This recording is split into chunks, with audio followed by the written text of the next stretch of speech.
Bismillahirrahmanirrahim. Assalamualaikum warahmatullahi wabarakatuh. Selamat pagi semuanya. Salam sejahtera untuk kita semua. Pada hari ini kita akan melanjutkan tentang materi mata kuliah Sistem Informasi Manajemen.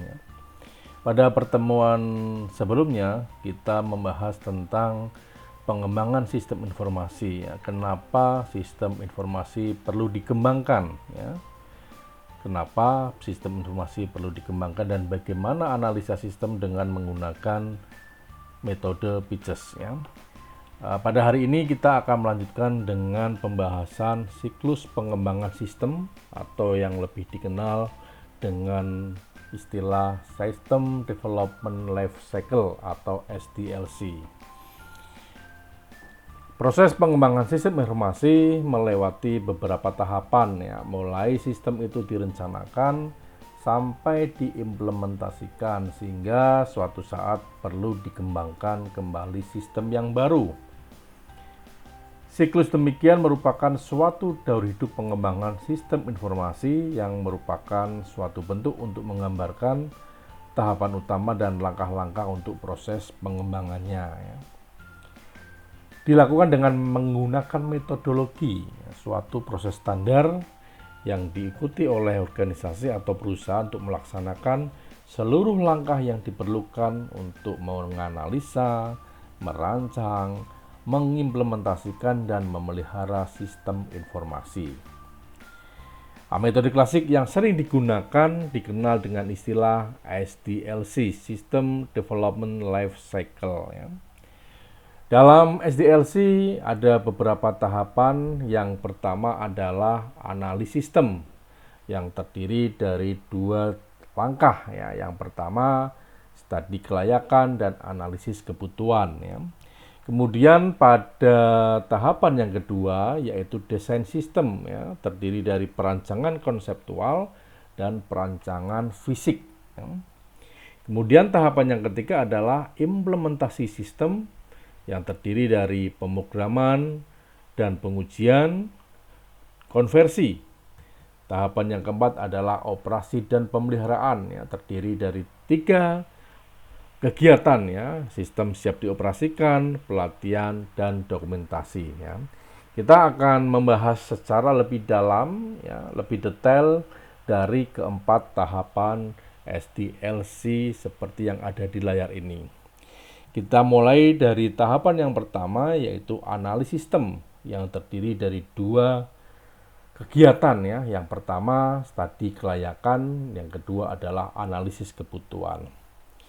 Kita mulai ke studi kelayakan. Apa itu studi kelayakan?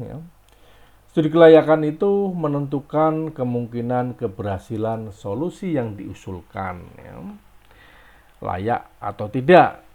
Solusi itu kita terima, kita kembangkan. Yang kedua adalah berguna untuk memastikan bahwa solusi yang diusulkan tersebut benar-benar dapat dicapai dengan sumber daya dan dengan memperhatikan kendala yang terdapat pada perusahaan serta dampak terhadap lingkungan sekeliling. Yang ketiga adalah analisis sistem, melaksanakan penyelidikan awal terhadap masalah dan peluang bisnis yang disajikan dalam usulan proyek pengembangan sistem. Ada beberapa indikator ukuran studi kelayakan. Yang pertama adalah aspek teknologi. Jadi misalnya kita akan mengembangkan suatu sistem di perusahaan, misalnya dengan sistem informasi sumber daya manusia kita contohnya. Kita pertimbangkan apakah sistem dapat dikembangkan dan dioperasikan dengan teknologi yang tersedia. Kondisi perusahaan saat ini teknologinya posisinya seperti ini, dan sistem yang akan dikembangkan adalah posisinya seperti ini. Jadi harus balance, jangan sampai sistem dikembangkan tetapi teknologi yang kita miliki, yang perusahaan dimiliki belum siap. Yang kedua adalah aspek ekonomi. Aspek ekonomi, apakah manfaat sistem lebih besar dari biaya yang dikeluarkan. Jadi kita harus menghitung ini aspek ekonomi. Dengan adanya sistem informasi sumber daya ini nanti apa yang harapan dari perusahaan bahwa sistem dapat membantu ini A, B, C, D, E ya. Tetapi balance tidak dengan yang kita keluarkan. Misalkan dengan membangun sistem itu nilainya 100 juta. Apakah dengan 100 juta yang kita keluarkan itu mampu menghasilkan ya, efisiensi dari proses bisnis ya. Jadi manfaatnya lebih besar ya. Misalnya, oke lah 100 juta tidak apa-apa, yang penting dengan adanya SDM, maka pekerjaan terbantu yang tadinya dikerjakan 5 hari, sekarang 1 hari, itu yang dimaksud ya. Jadi harus kita sesuaikan, jangan sampai ikut-ikutan pengembangan sistem, ikut-ikutan tren saja, tetapi nyatanya tidak sesuai dengan apa yang perusahaan keluarkan ya. Kemudian dari aspek ekonomi ya, aspek ekonomi di sini ada non ekonomi ya, maksudnya apakah sistem yang diusulkan memiliki keuntungan yang tidak dapat diukur dengan uang ya, misalnya kepuasan layanan, pelanggan menjadi lebih lebih puas ya dan sebagainya. Kemudian aspek dari organisasi ya atau operasional, apakah sistem yang diusulkan bisa cocok dengan budaya organisasi ya. Belum tentu ya. Kita makanya cocok dengan adanya sistem informasi sumber daya manusia nanti diterapkan di perusahaan dengan kondisi budaya organisasi seperti ini itu cocok atau tidak ya. Nah, artinya kita cocok, oh ini cocok, berarti bisa diterapkan, bisa diimplementasikan. Sayang kan ketika kita sudah membangun sebuah sistem, kita sudah merancang sebuah sistem, membeli sebuah sistem ternyata nggak terpakai, nggak cocok seperti itu. Apakah level keahlian yang digunakan dalam sistem sesuai dengan pegawai yang akan mengoperasikan? Oh, untuk mengoperasikan sistem ini orang minimal harus paham ini ya. Kondisi kita seperti apa ya? Sudah layak atau belum? Apakah perlu dikembangkan dulu atau tidak seperti itu? Kemudian adanya jadwal ya, aspek jadwal ini ya. Aspek jadwal ini harus tepat ya. Mungkinkah penerapan sistem tersebut sesuai dengan jadwal yang telah ditetapkan ya. Misalnya ini kita mau mengembangkan sistem siakat ini di perguruan tinggi. Wah, ini mumpung mahasiswa libur, wah tidak intensitas penggunaan siakat berkurang. Kita kembangkanlah ya. Nanti 3 bulan harus sudah selesai pengembangan. Artinya ketika mahasiswa nanti aktif lagi bisa dikembangkan. Dengan hitung-hitungan waktu, dengan hitung-hitungan hari libur yang tersedia, bisa atau tidak. Jangan sampai nanti pas mahasiswanya masuk, pengembangan siakat belum selesai seperti itu. Kemudian ada aspek kendala hukum, etika dan lain. Apakah sistem yang diusulkan tidak bertentangan dengan etika atau hukum ya? Apakah terdapat kendala-kendala berbahaya ya? Kita mengembangkan sistem nih, oh ternyata kita cek apakah ini legal atau ilegal ya. Jangan sampai diterapkan ternyata itu menyalahi aturan hukum misalkan seperti itu ya. Itu adalah indikator studi kelayakan ya. Nah, kemudian setelah 6 indikator studi kelayakan ini bisa kita pertimbangkan, maka tahapan yang kedua adalah analisis kebutuhan ya. Analisis kebutuhan dilakukan untuk menghasilkan spesifikasi kebutuhan ya, atau kita sebut dengan spesifikasi fungsional. Spesifikasi kebutuhan adalah spesifikasi yang rinci tentang hal-hal yang akan dilakukan sistem ketika diimplementasikan ya. Spesifikasi ini sekaligus dipakai untuk membuat kesepahaman antara pengembang sistem, pemakai yang kelak menggunakan sistem, manajemen, dan mitra kerja lainnya, misalnya auditor internal ya. Ya. Analisis kebutuhan ini diperlukan untuk menentukan apa? Yang pertama adalah keluaran ya. Orang itu pinginnya apa, butuhnya apa, output yang dihasilkan sistem. Misalnya mau mengembangkan siakat, mahasiswa itu menginginkan keluarannya seperti ini, misalkan keluaran ketika di tampilan mahasiswa itu keluar misalkan langsung presensinya ya, keluarannya seperti ini, butuhnya seperti ini.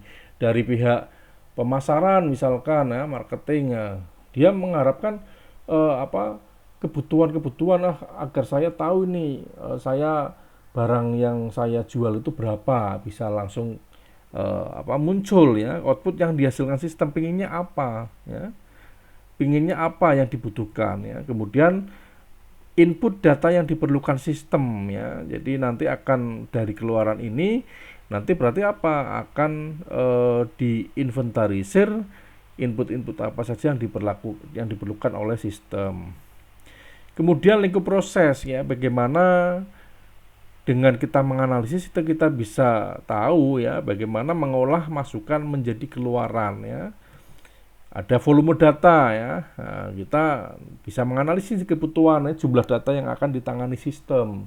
Jumlah data misalnya dalam kampus ya, datanya mahasiswa ribuan ya, semakin mahasiswanya bertambah, tentunya volume datanya itu juga harus perlu ditingkatkan ya.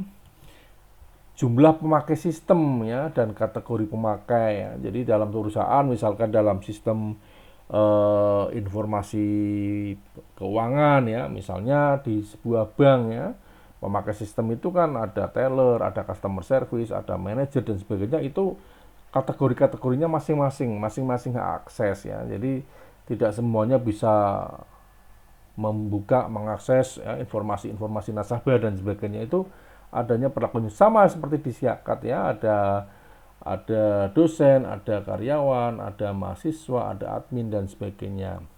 Jadi analisis kebutuhan itu diperlukan untuk menentukan bagaimana keluarannya, seperti apa masukannya, bagaimana lingkup prosesnya, ya, bagaimana jumlah data yang ada di input dan berapa jumlah yang pemakai ya, serta kontrol ya, bagaimana sistem dapat mengendalikan pengendalian terhadap sistem misalnya ya, untuk meminimalkan kesalahan.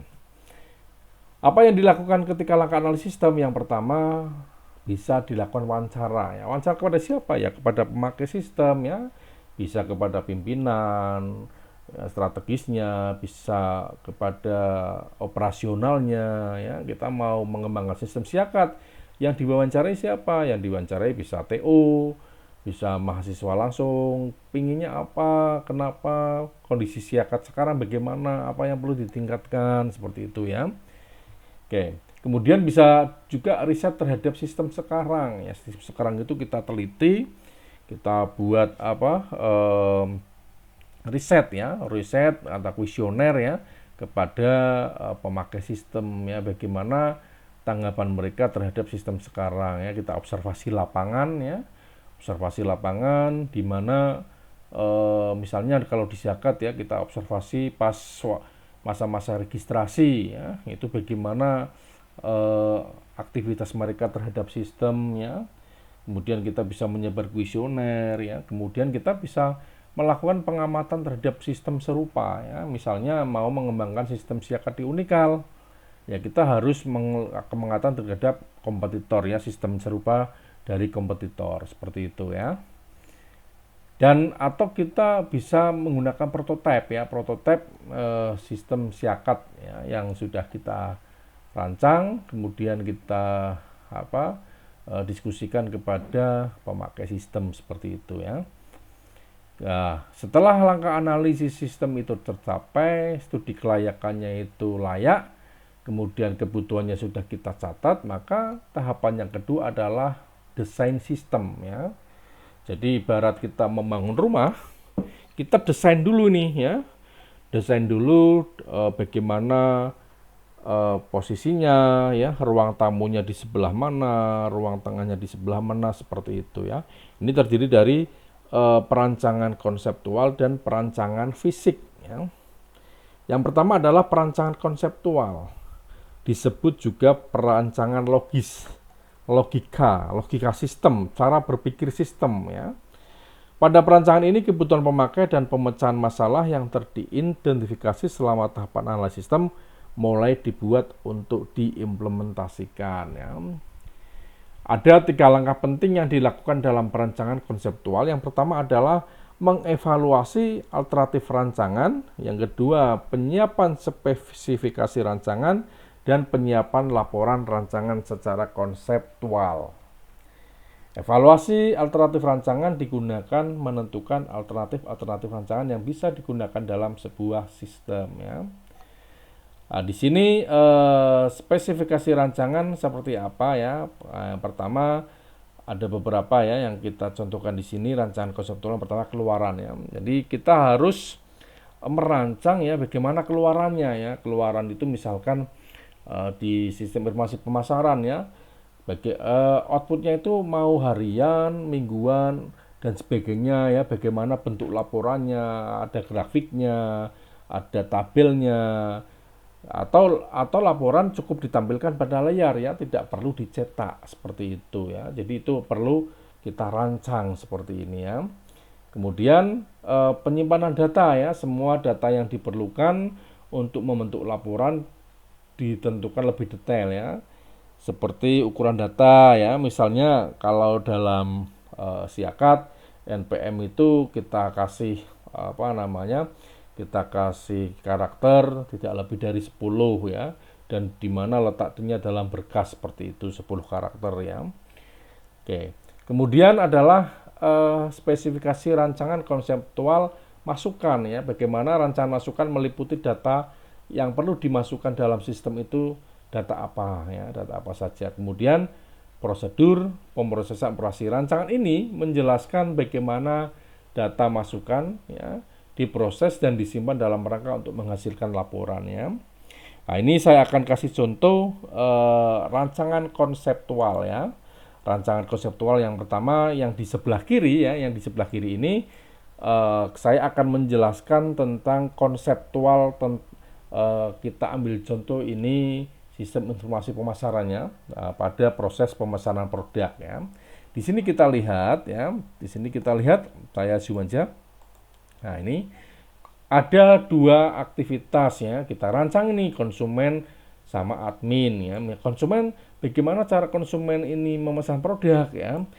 Dia mulai klik menu utama, kemudian jika dia akan berbelanja ya, maka dia klik belanja produk, kemudian daftar member ya. Daftar member, jika hanya melihat-lihat ya tidak perlu daftar ya. Ketika login member, maka dia bisa masukkan ke keranjang belanja, dia konsumen ini mengetikkan tujuan pengiriman ya, kemudian ada validasi dari admin, melakukan pembayaran ke bank, konfirmasi, validasi pembayaran ya, kemudian admin mengirim barang, kita menerima, selesai. Itu adalah konsep dari alur pemesanan produk ya.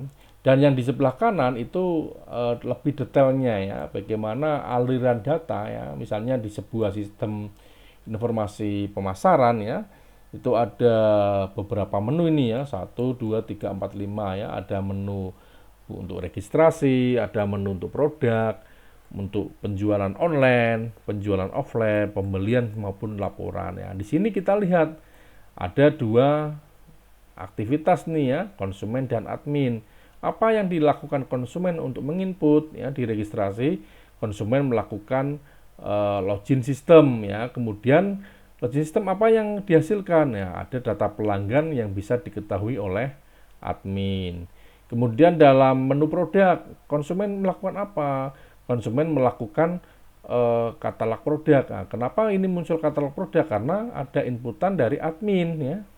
Admin sebelumnya menginput kategori barang, input satuan barang, input detail barang, laporan barang ya, kemudian di produk ini, kemudian ini menghasilkan keluaran yang dapat informasi yang dapat dilihat oleh konsumen ya, informasi produk yang bisa dilihat konsumen. Kemudian ketika konsumen ini tertarik, dia bisa membeli ya, membelanja produk ya. Konsumen menginput data pengiriman, konfirmasi pembayaran, konfirmasi diterima ini pada menu penjualan online ya. Kemudian apa? Ketika konsumen mengeklik aktivitas ini, kegiatan ini, maka admin mendapatkan bisa membaca ya data pemesanan, data pengiriman, konfirmasi pembayaran dari seorang konsumen ya.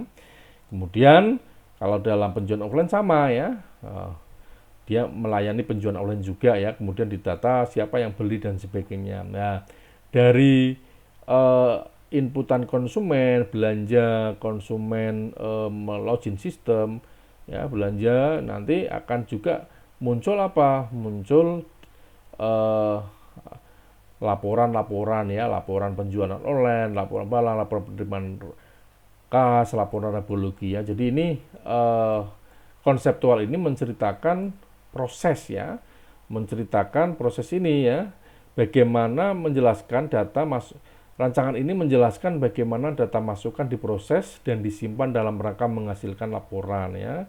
Jadi bagaimana diproses kemudian laporannya apa ya, seperti itu. Itu adalah di layar ini adalah contoh rancangan konseptual ya. Saya mencontohkan secara sub alur pemesanan produk dan secara data flow diagram keseluruhan ya.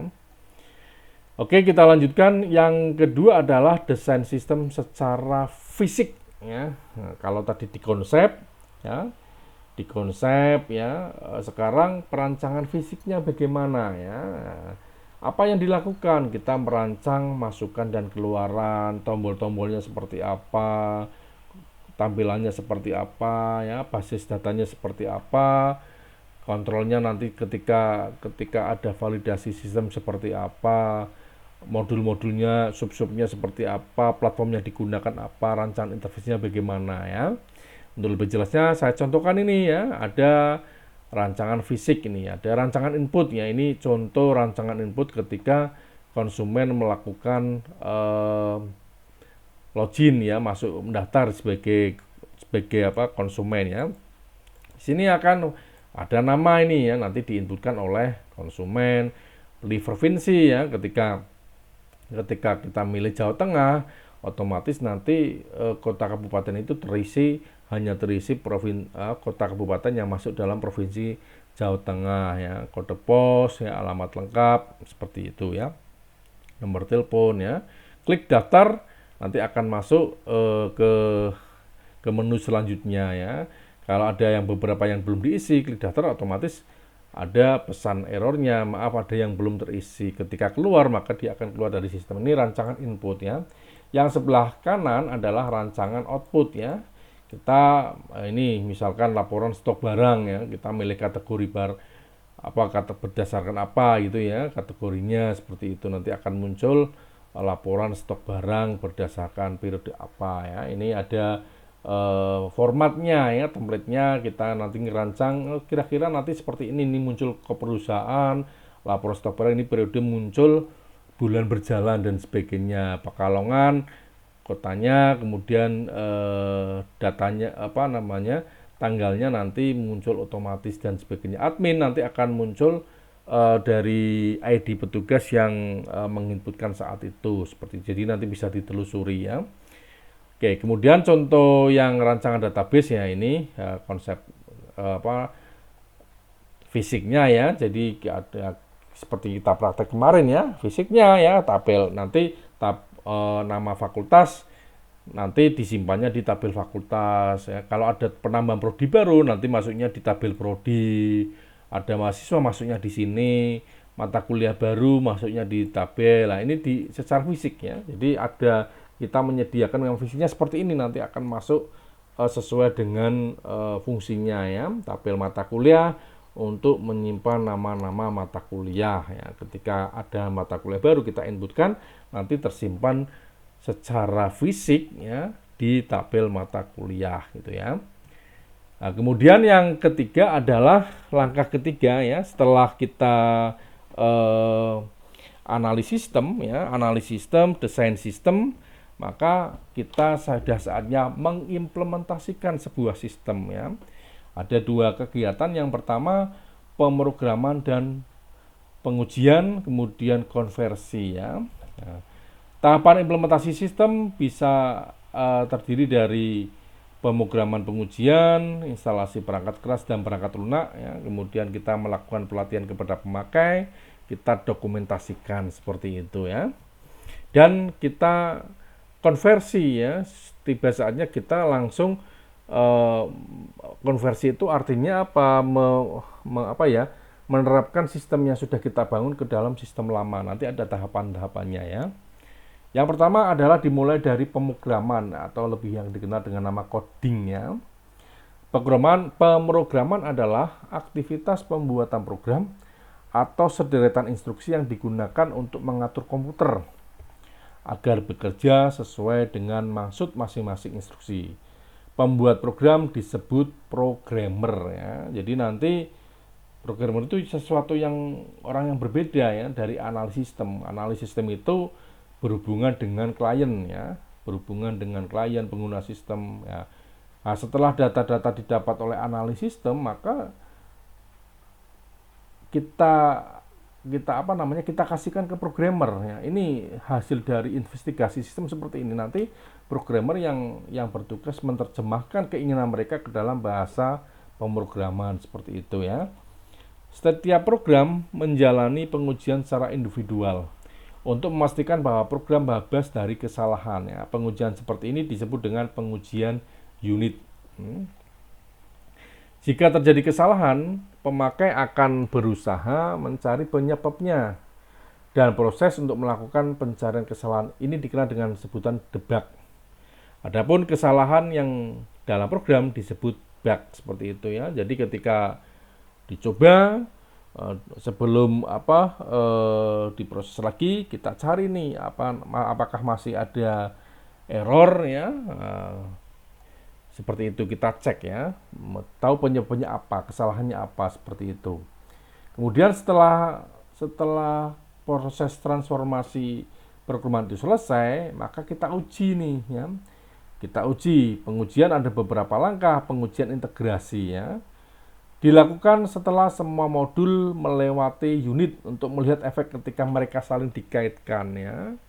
Setelah diproses nih siakat ya, modul nih, apakah modul mahasiswa itu sudah terintegrasi dengan modul mata kuliah ya, atau sudah terintegrasi dengan modul yang lainnya ya. Apakah ngefek tidak ketika mahasiswa membayar, ngefek tidak di modul KRS itu ngefek, harusnya ngefek ketika membayar ya, sistem KRS-nya terbuka seperti itu, dicek. Oh ternyata kok belum bisa nih walaupun masih membayar, perlu kita cek seperti itu. Kemudian pengujian sistemnya setelah melalui pengujian integrasi, yang integrasi itu antara bank dengan kampus itu bisa terintegrasi, maka maka fungsi-fungsi dalam sistem dan kinerjanya perlu diuji ya, divalidasikan terhadap spesifikasi hubungan dengan kondisi dan lingkungan yang menyerupai dengan keadaan lingkungan operasional ya. Kemudian ada pengujian penerimaan ya. Dalam hal ini pemakai akan memberikan persetujuan untuk menerapkan sistem ini sebagai sistem produksi ya, sistem yang akan dioperasikan oleh pemakai. Diujikan ini bagaimana nih, sudah pas belum? Nah, wah dicek nih, oh pertama ada salah ya kembali lagi ke pemrograman ya, ke coding tadi. Ketika ya checklist ya, oke semua dalam sub ini sudah disetujui, sub ini modul ini sudah disetujui dan sebagainya. Kemudian ada pengujian sistem ya. Jika pengujian penerimaan dilakukan sebelum sistem dipasang ke lingkungan, sistem perlu diuji kembali setelah dipasang ya. Setelah selesai dipasang ini, terus di launching ya, dipasang ke domain kita ya, hosting kita. Pengujian seperti inilah yang disebut pengujian instalasi. Ini salah ketik ya, ini harusnya ini pengujian instalasi ya, bukan pengujian sistem. Ini maaf salah ketik ini. Jadi pengujian instalasi ya, setelah diinstalkan ke dalam sistem online kita, domain hosting, kita tes lagi nih ya, apakah masih kita temukan error atau tidak. Nah setelah pengujian ini selesai ya, dari coding sudah oke, pengujian oke, saatnya kita melakukan sistem konversi ya. Konversi merupakan tahapan yang digunakan untuk mengoperasikan sistem dalam rangka menggantikan sistem lama. Jadi tidak asal pasang saja, tetapi ada metode-metodenya ya. Terdapat beberapa pendekatan yang dilakukan untuk melakukan konversi ya. Ada konversi paralel, konversi langsung, konversi modular, atau dan konversi pilot ya. Kita akan bahas persatu persatu. Yang pertama adalah konversi paralel. Nah, yang dimaksud dengan konversi paralel adalah sistem baru dan sistem lama sama-sama dijalankan ya. Setelah melalui masa tertentu, jika sistem baru telah bisa diterima untuk menggantikan sistem lama, maka sistem lama segera dihentikan ya. Maksudnya misalkan kita akan mengembangkan sistem yang baru nih, sistem informasi sumber daya manusia. Dijalankan ya, tetapi yang lama masih berjalan nih ya. Nah, jadi belum di apa namanya? Belum dihilangkan, belum dicabut, masih bisa berjalan. Nah, kita tes nih. Ketika ini sudah diterima, maka baru ya sistem lama segera dihentikan seperti itu ya. Jadi jalan bareng ya, jalan bareng. Kita lihat kalau yang baru sudah siap, yang lama kita tinggalkan seperti itu ya. Kemudian ada konversi langsung ya. Konversi ini dilakukan dengan cara menghentikan sistem lama dan menggantikannya dengan sistem baru ya. Ini yang apa namanya, berarti langsung kita babat gitu ya. Yang sistem lama langsung kita ganti, kita terapkan instalasi, di replace, ditimpa ataupun dihapus yang lama seperti itu. Tapi ini konversi langsung ini juga banyak apa ya, nanti kadang-kala kok nggak bisa, itu repotnya seperti itu, ada banyak kelemahan ya. Kalau konversi langsung itu kita harus perlu hati-hati ya, kita memastikan bahwa jangan sampai di konversi langsung yang lama itu dihapus ya, yang baru ternyata tidak bisa bekerja dengan baik seperti itu. Konversi pilot ya, pendekatan ini dilakukan dengan cara menerapkan sistem baru hanya pada lokasi tertentu ya, yang diperlukan sebagai pelopor ya.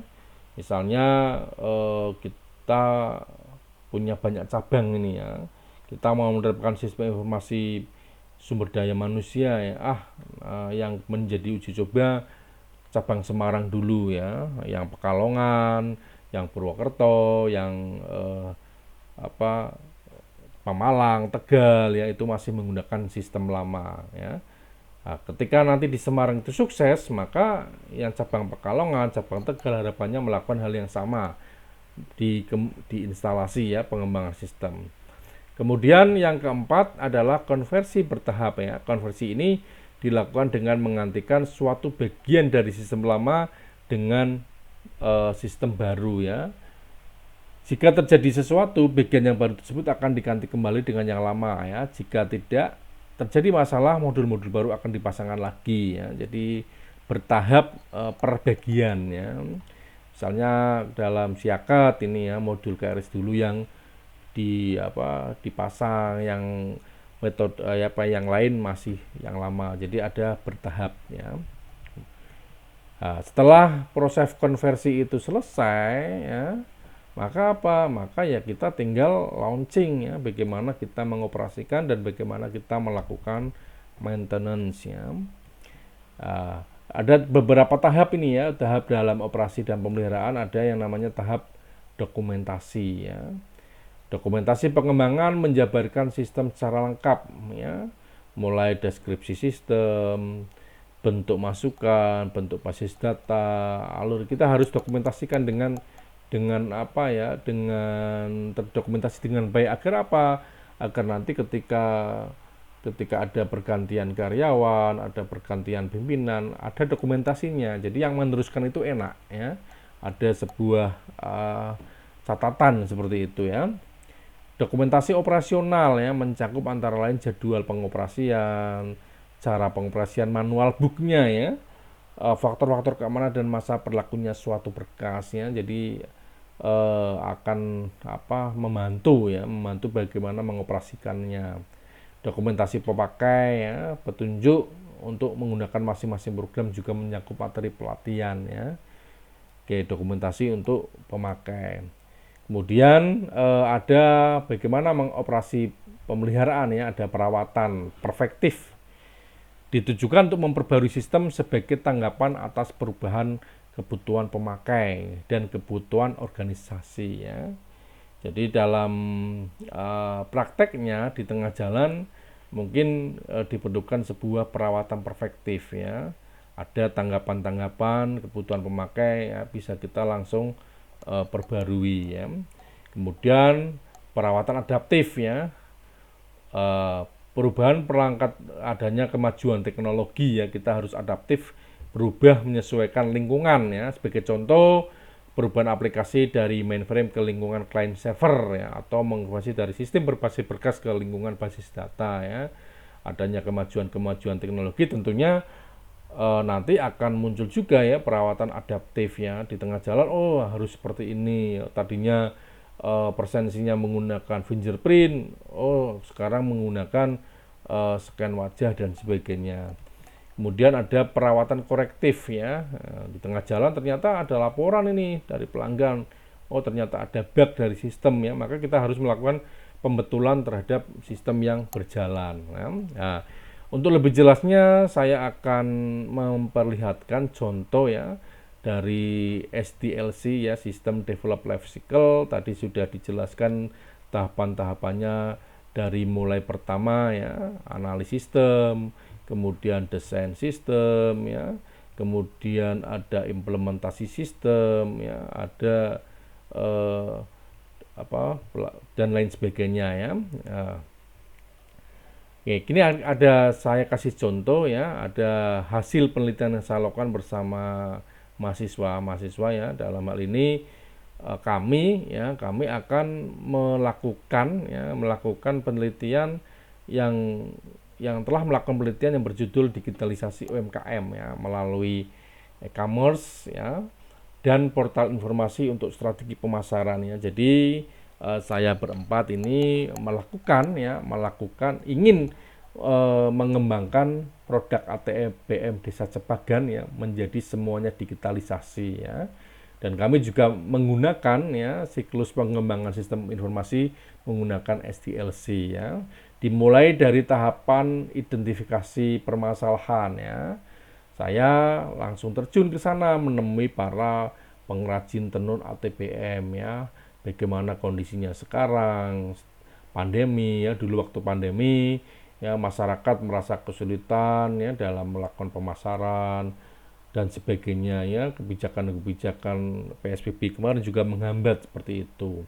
Kemudian kena pandemi maka citra dan eksistensi Desa Cepagan yang dikenal dengan kampung tenun meredup ya. Orang sudah tidak pada tahu ya kalau ATBM itu ya Cepagan itu ya ATBM ya.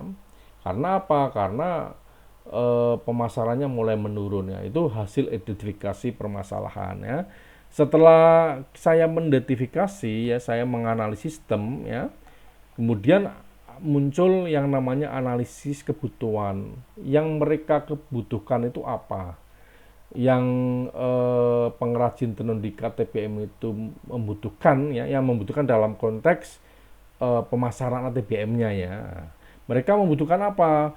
Membutuhkan digitalisasi UMKM ya. Pokoknya kegiatan ya pemasaran bisa didukung dengan sebuah e-commerce yang handal ya. Misalkan bagaimana kita nanti dengan digitalisasi yang pertama ya, kita akan membuat e-commerce ya, toko online sebagai media pemasaran online ya.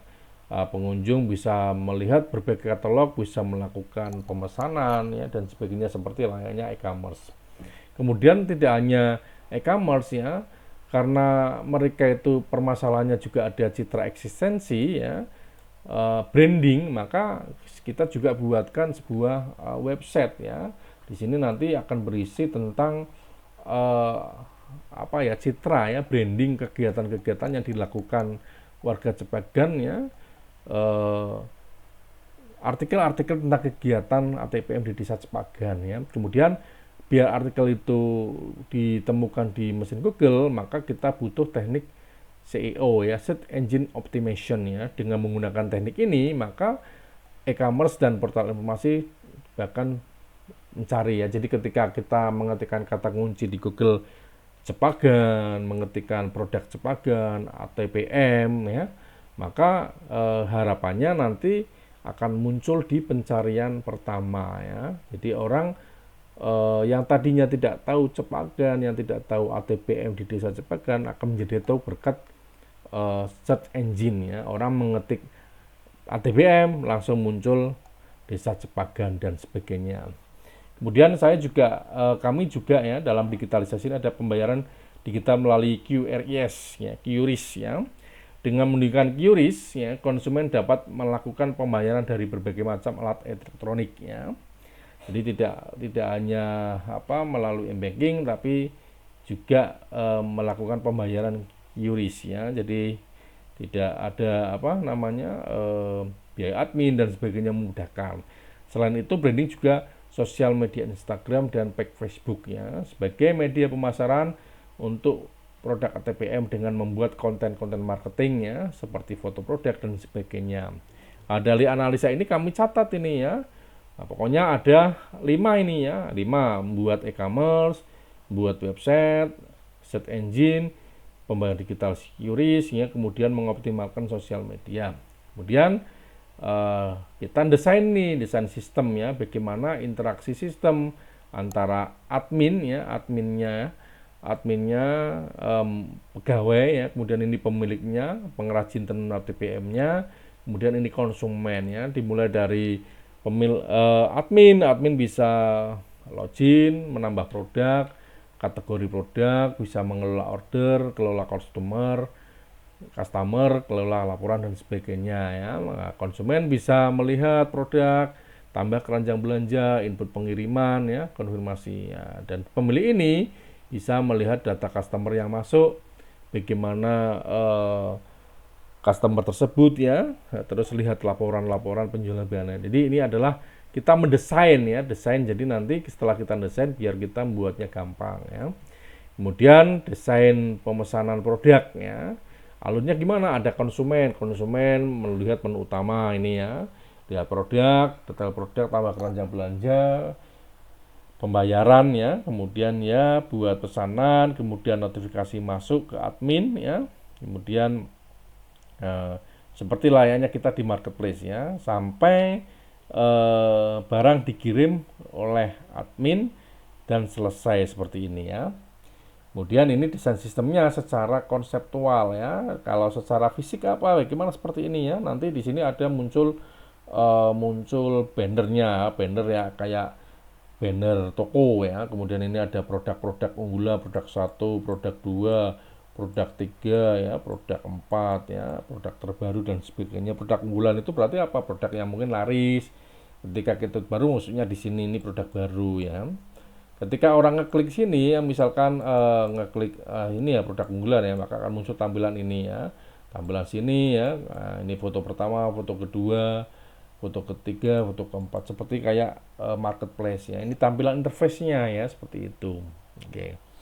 Kemudian setelah didesain sistem bla bla bla dan sebagainya, diprogram dan sebagainya, hasil implementasi dari yang kemarin saya lakukan dengan tim adalah yang pertama adalah digitalisasi UMKM melalui e-commerce ya. Ini sudah selesai, sudah diimplementasikan, diuji dengan baik ya.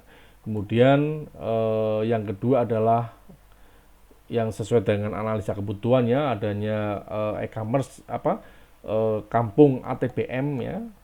Kampung ATBM sebagai websitenya, segala aktivitasnya dicatat di sini ya. Kemudian kita tanamkan search engine optimization ya. Jadi nanti orang bisa ngeklik website ini karena proses pencariannya. Kemudian yang tidak kalah pentingnya adalah citra melalui Instagram ya. Kita buatkan, kita optimalisasi ya. Bagaimana biar kita bisa merubah follower menjadi pembelinya ya di website ataupun di yang akun-akun lainnya ya. Kemudian kita juga cek di QRIS-nya ya, kita lakukan pengujian dengan menggunakan ATM Livin ya, mandiri dan bisa dideteksi ya, dengan berjalan dengan baik, bisa dibayarkan dengan baik ya. Jadi ini implementasinya sukses ya. Kemudian kita coba SEO-nya ya, ketika kita mengetikkan toko online produk KTPM ya, nanti akan muncul di halaman pertama Google ya. Jadi orang langsung toko online produk KTPM ngeklik.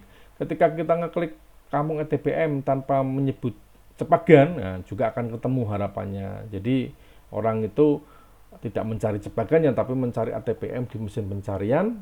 Akhirnya apa? Berkat teknik SEO karena populer ya, maka akan dimunculkan di tahap pertama, sehingga apa? Ini akan membantu orang berkunjung ke website ATPM Cepagan sehingga lebih dikenal. Kemudian setelah berkunjung nanti bisa merubah ya tingkat kunjungan menjadi pembelian. Nah, ini adalah digitalisasi UMKM. Oke, itu demikian yang bisa kami sampaikan ya. Ada ungkapan dari Steve Jobs, everybody in this country should learn how to program a computer because it teaches all you to think ya. Jadi setiap orang yang ada di negara ini harus mempelajari bagaimana cara membuat program dalam komputer. Karena apa? Kita akan belajar bagaimana cara berpikir seperti itu. Oke, untuk memperdalam pengetahuan Anda ya, ini ada tugas yang perlu Anda kerjakan ya. Anda membuat makalah ya tentang pengembangan sistem siakat yang ada di kampus kita ya. Jadi ini tugas kelompok. Kelompoknya sama persis dengan tugas yang sistem informasi organisasi ya. Kali ini tugasnya temanya mengembangkan sistem siakat ya. Jadi siakat yang ada di kampus kita yang sehari-hari kita pakai, apa yang perlu dikembangkan ya. Ya, di sini akan mengupas bagaimana analisis sistem siakat menggunakan metode BICES yang sudah kita pelajari di metode sebelumnya, di materi sebelumnya. Kemudian yang B, analisa kebutuhan sistem dan solusi pengembangan sistem ya. Ketentuan pembuatan makalah ini saya jelaskan juga ya. Nah, di sini ada 3 bab. Bab 1 pendahuluan, tentunya memuat latar belakang masalah, identifikasi permasalahan, manfaat tujuan ya. Nah, ini yang terpenting. Bab 2 hasil pembahasan ya. Analisis sistem dengan metode BICES ya. Kemarin sudah kita jelaskan. P misalkan performanya, bagaimana kita melihat performanya siakat, apakah perlu dikembangkan atau tidak ya. Bagaimana kondisi saat ini seperti itu ya. Informasinya bagaimana, efisiensinya bagaimana, kontrolnya bagaimana seperti itu ya. Kemudian analisa kebutuhan sistem dan solusi pengembangan sistem ya, nanti dibuat tabel. Misalnya Anda mau mengembangkan